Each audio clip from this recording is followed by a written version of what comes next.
In an old glass plate photograph, a cathedral rises out of a field of mud and timber like a mountain no one remembers climbing.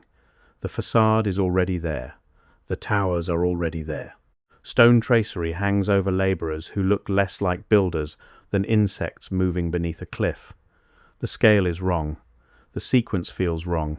A structure that should represent centuries of planning appears in the record as a fact, already standing, already formed, already waiting for a name. We are told to see devotion, labor, and time. But the first thing the image suggests is something simpler and more disturbing: arrival, not creation. The accepted explanation is familiar. Europe's great cathedrals, and the cathedrals modelled after them elsewhere, were built over long periods by bishops, monarchs, guilds, and generations of masons. A foundation stone is laid, a choir rises, then a nave, then towers, chapels, vaults, bells, stained glass, repairs, additions, reconsecrations. The work can take decades, sometimes centuries. A building may be started in one style and finished in another. Fires interrupt it, wars delay it. Money runs out, then money returns. History, in this version, is slow and human. That is why the buildings feel miraculous. They are supposed to be the visible result of persistence.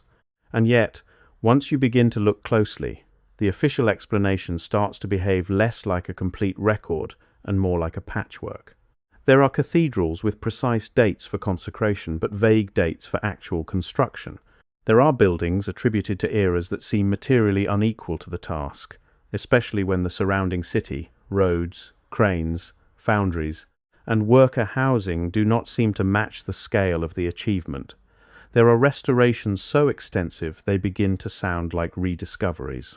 There are rebuilds that preserve alignments, foundations, and subterranean systems too old or too exact to belong comfortably to the story attached to them. The stone remembers. What changed was the explanation.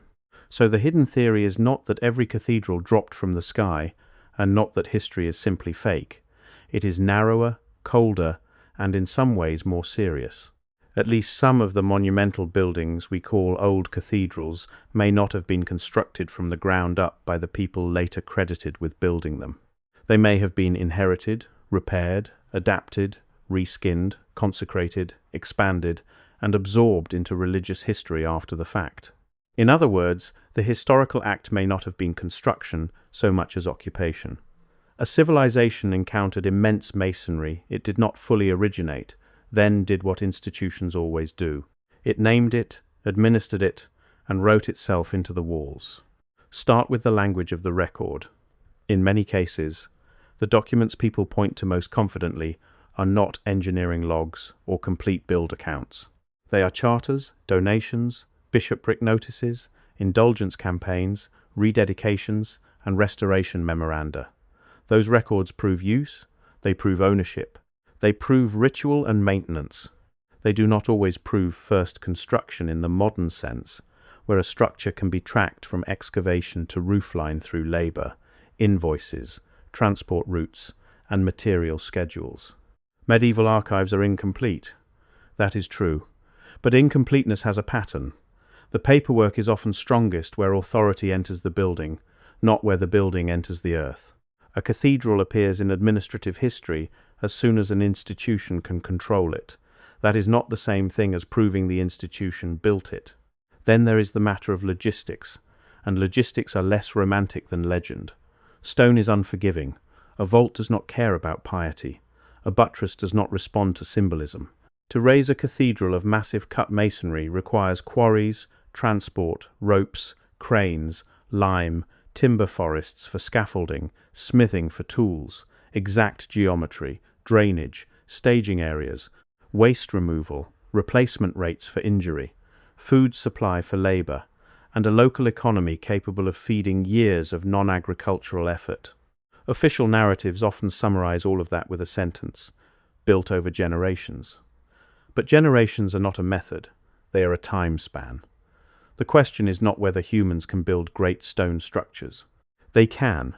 The question is why so many accounts reduce immense physical processes to devotional shorthand, especially when the surrounding material record is thin.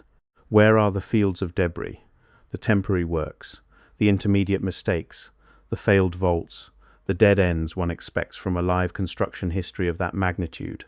Old photographs deepen the unease. Again and again, enormous cathedral-like structures appear in landscapes that look underbuilt around them. Streets are rough. Adjacent buildings are small, provisional, even crude. The monumental core appears older than the city texture that supposedly produced it. Sometimes the towers dominate districts that still look half rural.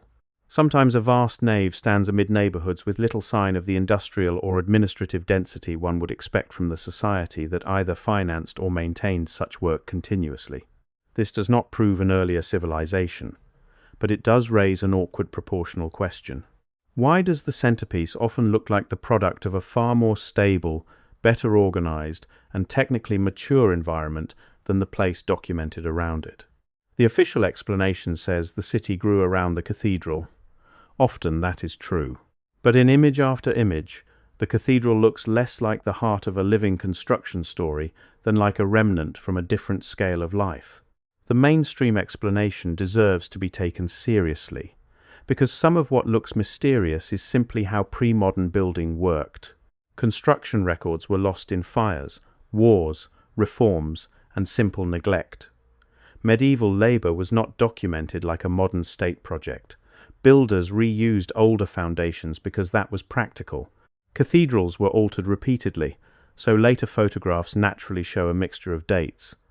Some structures really did take 100 or 200 years, which explains stylistic inconsistency and documentary gaps. All of that matters. It explains a great deal, but it does not explain everything. It does not explain why the most exact records often attach to repairs rather than original erection. It does not explain why certain structures appear in the archive already too complete, too geometrically resolved, too materially mature for the administrative story that surrounds them. And it does not explain why inherited complexity keeps turning up where official history insists on gradual emergence. Look more closely at the buildings themselves.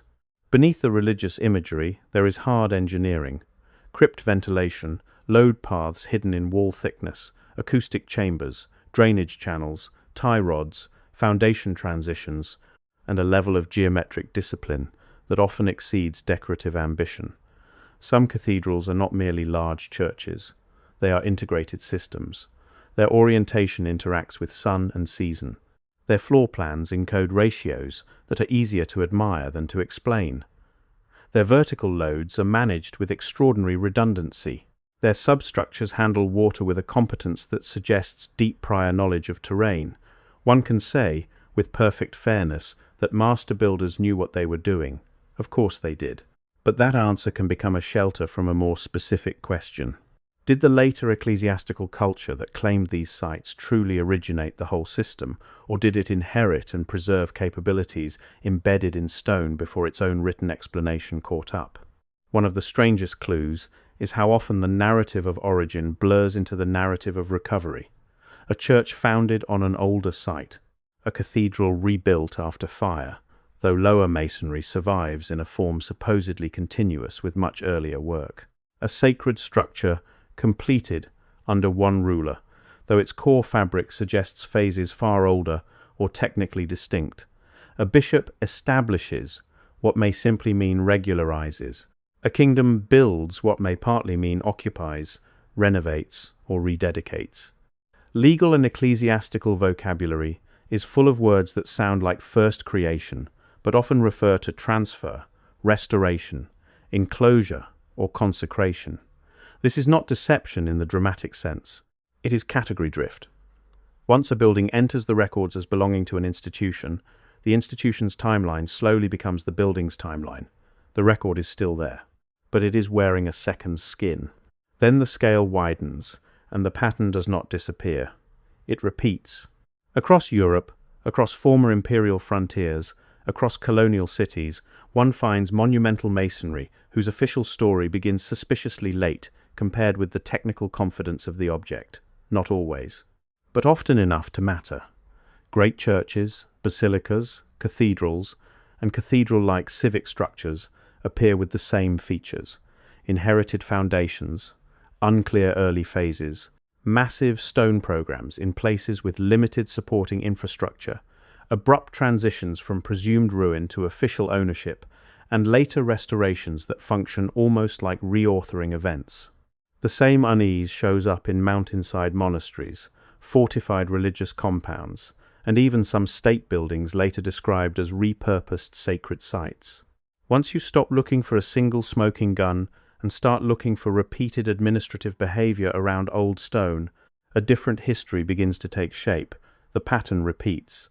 The crucial point is that the truth, if this theory is pointing in the right direction, would not need to have been hidden by a secret council guarding forbidden knowledge. It could vanish for more ordinary reasons. Bureaucracy likes clean categories. Insurance records need ownership dates. Church history privileges consecration. Nation-states prefer founders. Restoration agencies document interventions better than origins because interventions are what they directly manage. After war, fire, secularization, revolution, or regime change, archives are reorganized around present authority. Economics does the rest. Tourism wants a story. Education wants a timeline. Institutions inherit structures they cannot fully explain, then compress the uncertainty into something teachable. Inertia is enough. Classification is enough. The limits of accepted categories are often enough to bury a real question for centuries. There is also a psychological reason these buildings resist reclassification. A cathedral is not supposed to be an archaeological problem. It is supposed to be a religious and artistic triumph. Once a society learns to see a monumental structure as an expression of faith, it stops asking whether faith was the first use or merely the lasting one. The ornament takes over the argument. Stained glass, statues, altars, bells, choir screens, relics, tombs, all real, all later, in many cases, than the deepest masonry. Decoration persuades the eye that origin and occupation are the same event. But a building can change meaning without changing bones. A nave can inherit a shell. A sanctuary can be inserted into a prior volume. A sacred narrative can settle over old engineering the way soot settles into stone. The stone remembers. And once that possibility is allowed, several odd features begin to look less isolated. The frequent reuse of cyclopean blocks in lower courses. The mismatch between lower masonry and upper ornament. The old reports of subterranean chambers sealed, flooded, or forgotten. The recurring presence of unexplained voids, crypt extensions, and inaccessible passages. The disproportion between the monumental durability of the core and the documented fragility of later additions. The strange confidence with which later restorers often discover functions for spaces whose original purpose was already uncertain. When explanation comes late, it tends to arrive dressed as certainty. A resonant chamber becomes symbolic. An alignment becomes devotional. A hydraulic feature becomes incidental. Perhaps sometimes that is correct. But how often is symbolism simply the last language applied to an older machine of space, sound, weight, light, and water? None of this requires us to deny craftsmanship or to erase the labor of masons, carpenters, glaziers, metalworkers, and clergy who transformed these places over centuries. On the contrary, their work becomes even more impressive if they were not merely building but deciphering, stabilizing, adapting, and extending structures of unusual age or unknown precedent. That would explain the reverence. It would explain the constant restoration. It would explain why so many cathedrals look like negotiations between worlds rather than simple products of one era. The official explanation says they were built. What remains suggests many of them were also found, claimed, repaired, and translated into a story later generations could live with. What changed was the explanation. So the unsettling reframing is this. The oldest cathedrals may not be monuments to uninterrupted construction. They may be monuments to continuity by appropriation.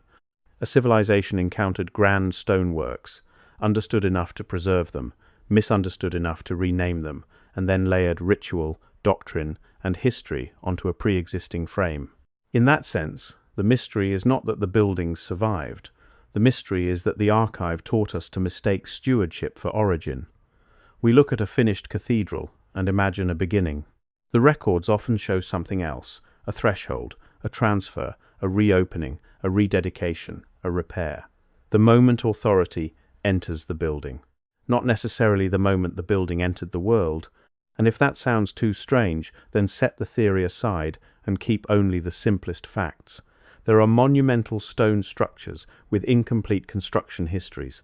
There are inherited foundations. There are restorations that blur into authorship. There are records of use where we expect records of creation.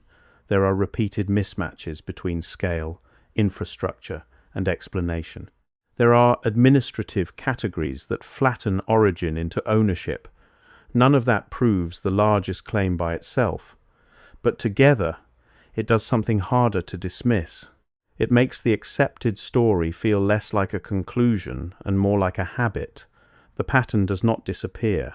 The real question is not whether the theory sounds strange, but whether anyone with the tools to verify it has seriously looked.